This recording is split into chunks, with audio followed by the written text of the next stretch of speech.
I remember the day the world shifted. It wasn't the day my husband, Charles, died. That was just a blur of shocked silence.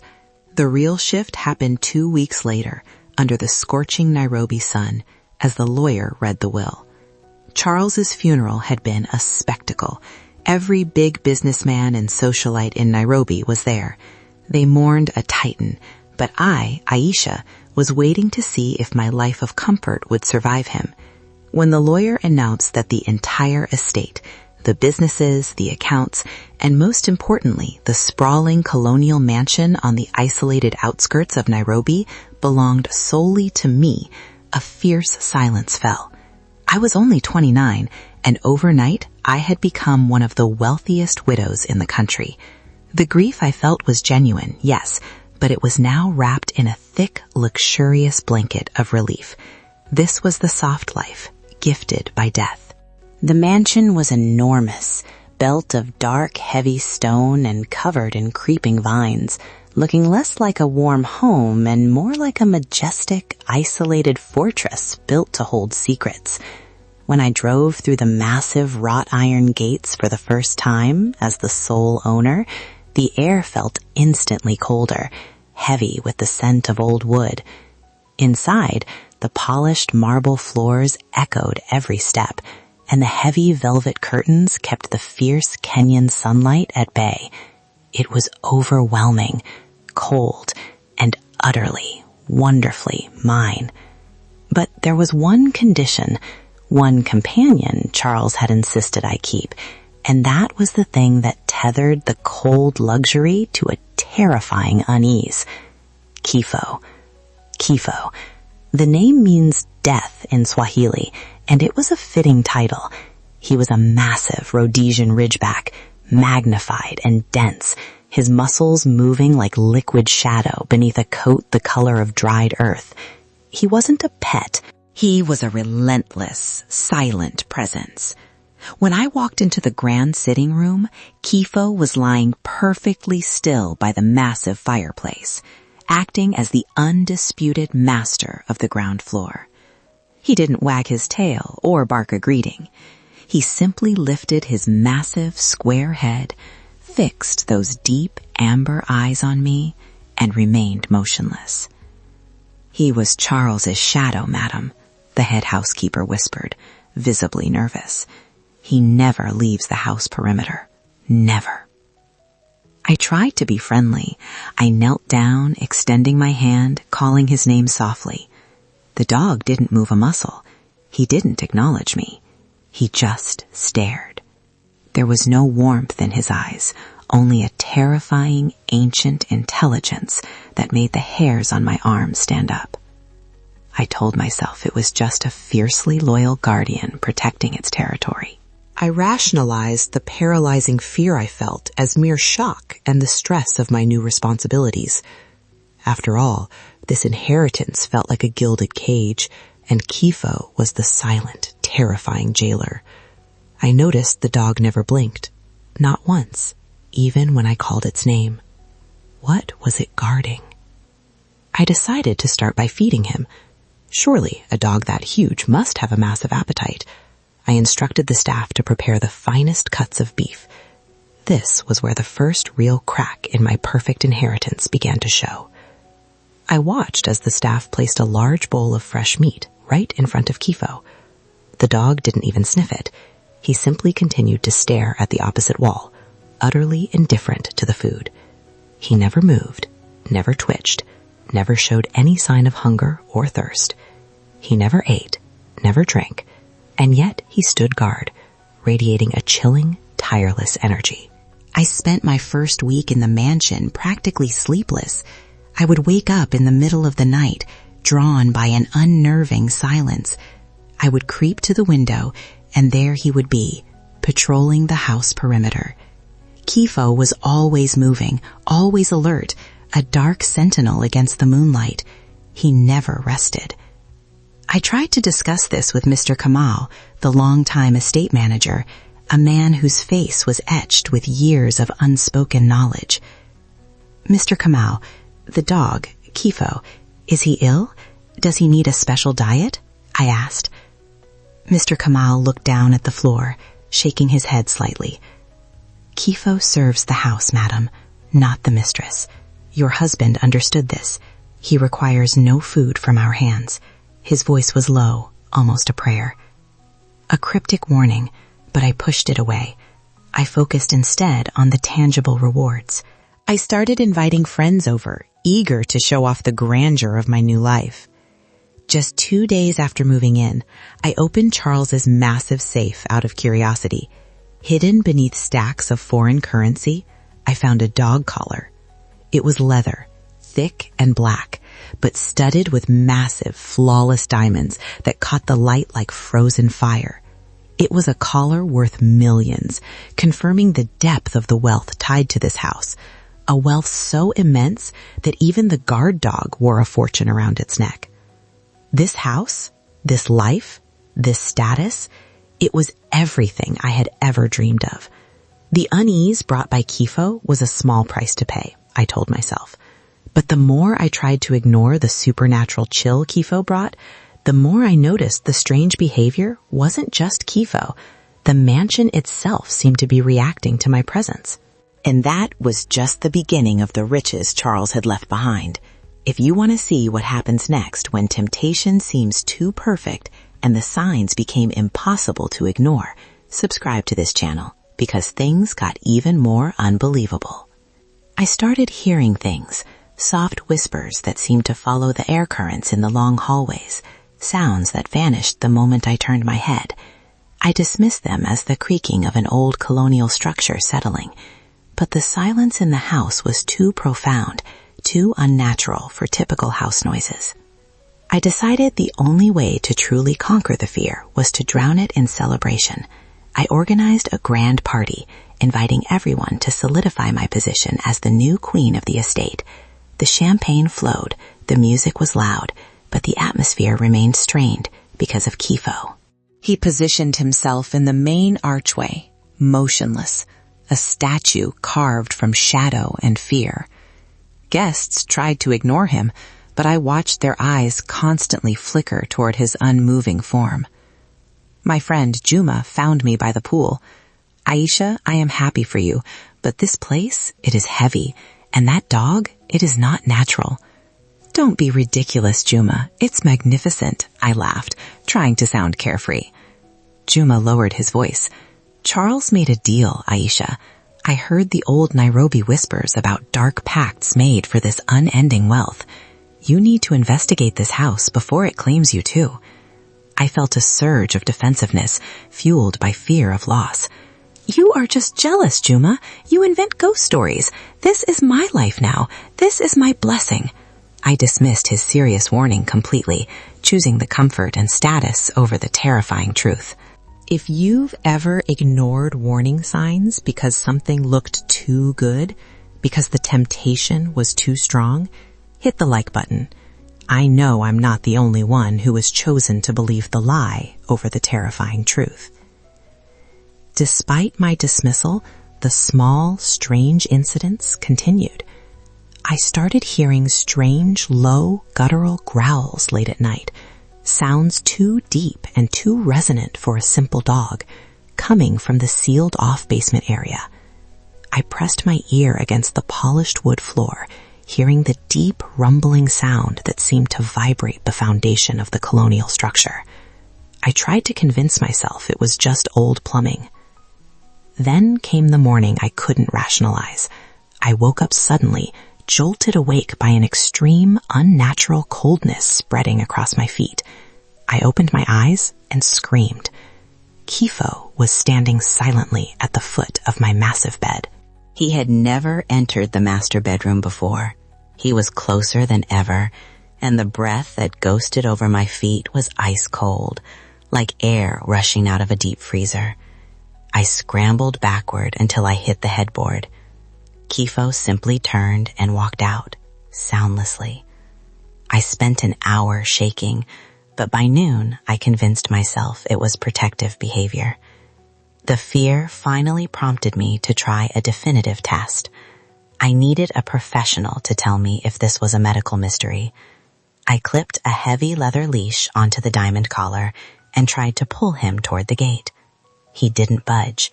He became immovable, like a statue rooted in the earth. When I tried to open the gate myself, Kifo suddenly moved, positioning his massive body directly in the opening. He stood there, legs braced, his head low, giving me a look that was not canine, but intelligent, challenging. He was physically and intelligently preventing me from crossing the boundary. I realized Charles hadn't kept Kifo inside to protect him. Kifo kept us inside to protect the house. The luxury was becoming a cage. The sky opened up that night, a torrential Nairobi downpour that lasted until dawn.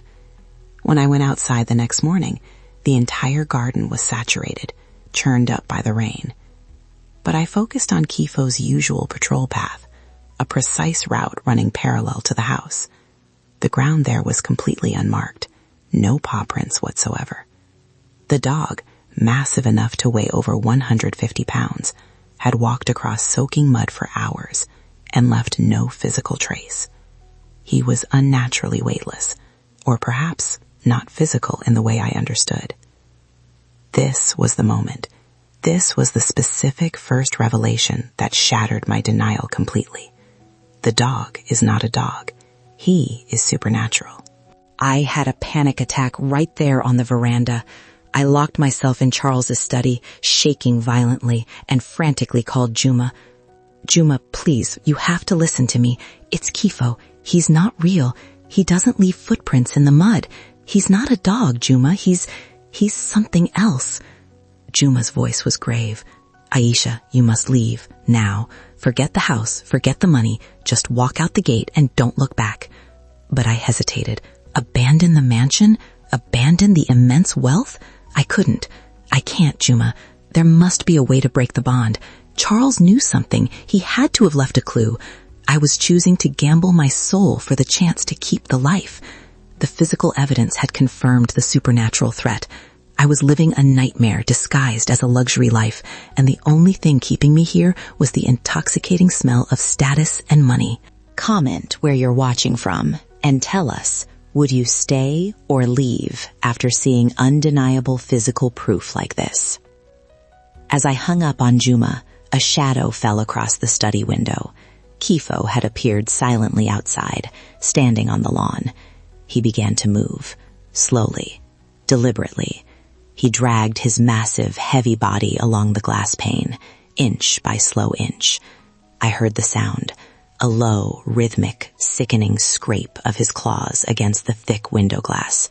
It was a sound of immense, unnatural pressure, a silent, physical threat.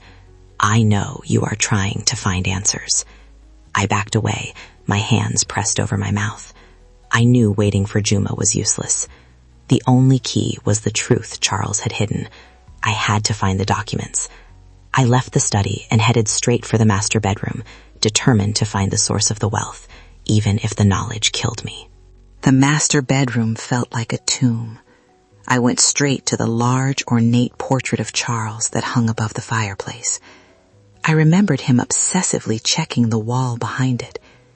With trembling hands, I pulled the heavy frame away. Hidden in the recess was a small, leather-bound journal. The journal was hidden behind the portrait, and what I read about my husband's transaction made my blood run cold. I fumbled with the key and sprang the lock. I didn't find business records. I found mad, meticulous scrawlings.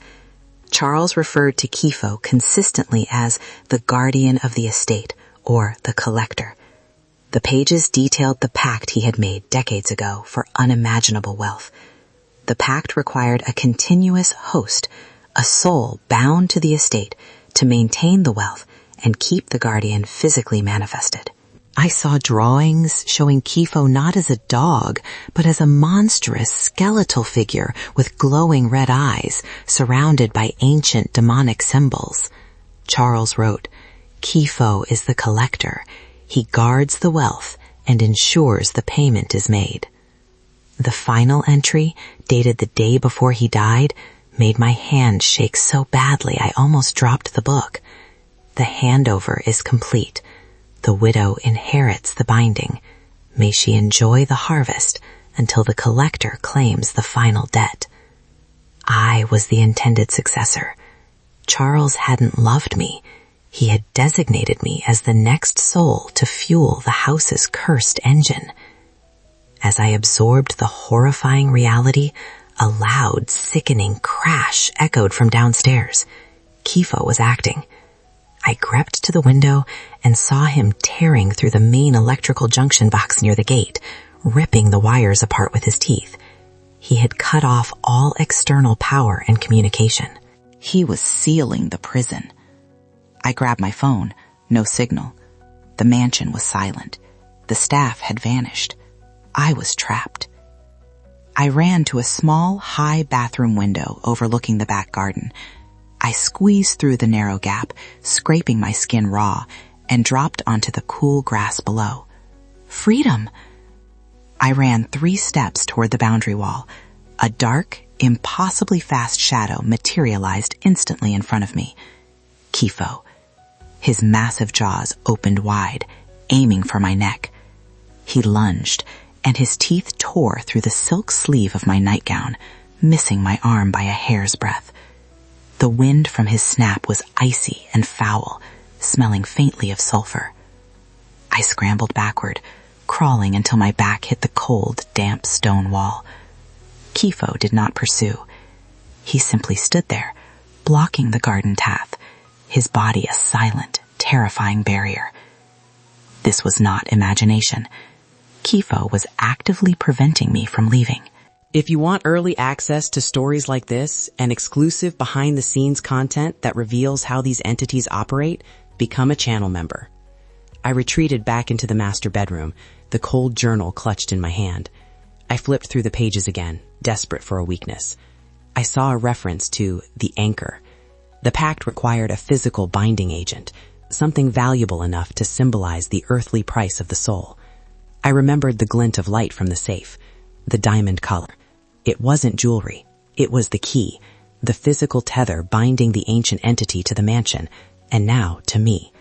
I realized the diamond collar was the key, and Kifo was coming for me, and for the final truth. I scrambled for my mobile phone, holding it high near the window, praying for 1 bar of service. 1 bar. It flickered on. I immediately called Juma. Juma, please listen to me. I'm trapped. It's a demon. The guardian. Charles made a pact. I am the host. He's coming for my soul. The diamond collar is the key. Please, if anything happens, tell them it's cursed. My voice was hysterical, raw, and choked with tears. I knew this was likely my last testament. I dropped the phone. The air pressure in the room shifted violently. A low, guttural, vibrating sound started in the hallway outside, a deep, resonant hum that seemed to shake the very foundations of the old colonial mansion. Then, the heavy mahogany door of the master suite began to shudder. Bang! Bang! Crack! The lock mechanism screamed their final protest, and with a deafening splinter, the door burst inward, ripped clean from its hinges. Kifo stood in the doorway. He was impossibly huge now, filling the entire frame. The last remaining light caught his eyes, and they were no longer amber. They were glowing, burning points of pure, pulsating, demonic red, exactly as Charles had sketched. This was the true form of the entity. He didn't bark. He just stared, and then the communication began, a soundless, deafening roar that slammed into my mind. Welcome, widow. The pact is complete. Your greed has delivered you. The words were cold and paralyzing. The entity revealed its horrifying purpose. Charles had transferred the burden, ensuring the house's wealth would be maintained by binding his widow to the same service. I was the required successor, the new anchor, meant to be consumed by the house and bound to the wealth forever. My soul was the final payment. I realized the diamond collar, still in the safe, was the key. I had to fight. I crawled across the floor, ignoring the paralyzing fear, reached the safe, and pulled out the blindingly expensive diamond collar. It radiated a subtle, terrifying, palpable power. This was the tether. I knew I had to choose between my life and the riches I craved. The true cost of this inheritance was my eternal soul. If these stories teach you valuable lessons about life and relationships, please support the channel with a super thanks. It helps us continue sharing these important warnings. I stood up, the collar clutched in my hand. Kifo watched, the red light in his eyes intensifying. I knew I couldn't fight him physically. The only way out was to destroy the source of the bond. I began to walk deliberately toward the massive, unused marble fireplace. Stop. You cannot break the anchor. You are mine. The telepathic roar shook my vision. I ignored it, focusing solely on the hearth. I fumbled for the lighter, and when the dry kindling finally caught, a small fire began to flicker. Kifo, seeing the flame, finally moved. I reject this wealth. I reject this pact, I screamed, and hurled the massive diamond-heavy collar straight into the growing flames. The reaction was instantaneous and cataclysmic. As the diamonds touched the fire, they erupted in a blinding greenish-white flash. The flames roared into a terrifying pillar of black smoke and spiritual energy. Kifo stopped dead, freezing mid-stride. Then the sound came, a primal, agonizing screech, a sound of pure, ancient pain and fury. The demonic red light in Kifo's eyes vanished completely. The massive dog staggered, whimpered, a sound so pitiful and unexpected, before collapsing onto the floor, motionless, paralyzed by the severing of the spiritual tether. I didn't wait. I scrambled over the massive unconscious body, through the splintered doorway, and out into the terrifying darkness of the mansion grounds. I ran without looking back, scaling the high perimeter wall, fueled only by the desperate raw instinct of survival. I ran until the sprawling colonial mansion was nothing but a dark, silent shadow behind me, and the first hint of Nairobi's dawn broke on the horizon. 6 months have passed since that night. I am no longer the lady of the estate. I live in a modest apartment in the bustling heart of Nairobi, working hard, earning an honest living, and I am finally at peace. The mansion remains abandoned, a silent, imposing monument to greed. Locals whisper that Kifo still guards the desolate grounds, waiting for the next greedy soul to claim the inheritance.